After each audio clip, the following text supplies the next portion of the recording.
माता दी दोस्तों, मैं निशा रानी आपके अपने चैनल भव्य की आस्था पर आप सभी का स्वागत करती हूँ।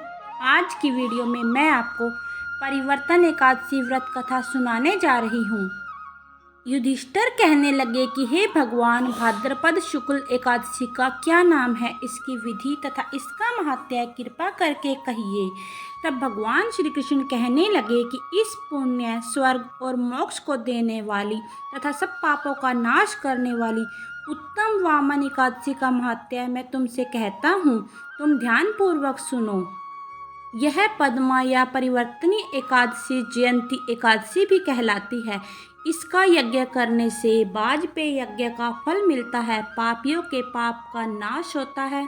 उन्हें अपने पाप का नाश करने के लिए इससे बढ़कर कोई उपाय नहीं है। जो मनुष्य एक एकादशी के दिन मेरे वामन रूप की पूजा करते हैं, उससे तीनों लोग पूज्य होते हैं। अंत में मोक्ष की इच्छा करने वाले मनुष्य इस व्रत को अवश्य करें।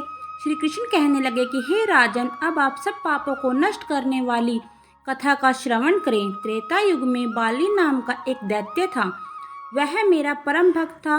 विविध प्रकार से वह मेरा पूजन किया करता था और नित्य ही ब्राह्मणों का पूजन यज्ञ के आयोजन करता था। लेकिन इंद्र से द्वेष के कारण उसने इंद्रलोक तथा सभी देवताओं को जीत लिया।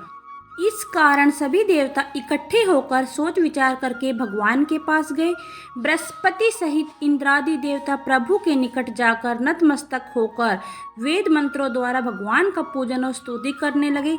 अतः मैंने वामन रूप धारण कर 5वां अवतार लिया और फिर अत्यंत तेजस्वी रूप से राजा बलि को जीत लिया। इतनी वार्ता सुनकर राजा युधिष्ठिर बोले कि हे जनार्दन, आपने वामन रूप धारण करके उस महाबली दैत्य को किस प्रकार से जीत लिया।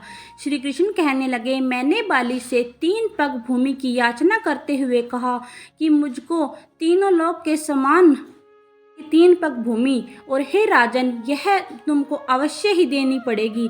राजा बाली ने इस याचना को समझकर 3 पग भूमि देने का संकल्प किया और मुझे दे दिया। मैंने अपने त्रिविक्रम रूप से बढ़ाकर यहाँ तक कि भूलोक में पद, भूलोक में जंघा, स्वर्गलोक में कमर, महंगलोक में पेट, जनलोक में हृदय, यमलोक में कंठ की स्थापना कर सत्यलोक में मुख और उसके ऊपर मस्तक स्थापित किया।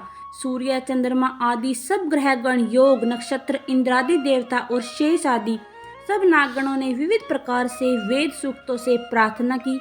तब मैंने बाली का हाथ पकड़कर कहा, हे राजा, एक पद से पृथ्वी, दूसरे से स्वर्गलोक पूर्ण हो गए, अब तीसरा पग कहाँ रखूं? तब राजा बाली ने अपना सिर झुका लिया और मैंने अपना पैर उसके मस्तक पर रख दिया, जिससे मेरा वह भक्त पाताल को चला गया। फिर उसकी विनती और नम्रता को देखकर मैंने कहा कि हे बाली, मैं सदैव तुम्हारे निकट ही रहूंगा। विरोचन पुत्र बाली से कहने लगे कि भाद्रपद शुक्ल पक्ष की एकादशी के दिन बाली के आश्रम पर मेरी मूर्ति की स्थापना हुई। इसी प्रकार दूसरी शेर सागर में शेषनाग के पृष्ठ पर हुई। हे राजन, इस एकादशी को भगवान शयन करते हुए करवट लेते हैं, इसीलिए तीनों लोकों के स्वामी भगवान विष्णु का उस दिन पूजन करना चाहिए। तभी से इसका नाम परिवर्तन एकादशी पड़ा। इस दिन तांबा, चांदी, चावल और दही का दान करना उचित है। रात्रि को जागरण अवश्य करना चाहिए।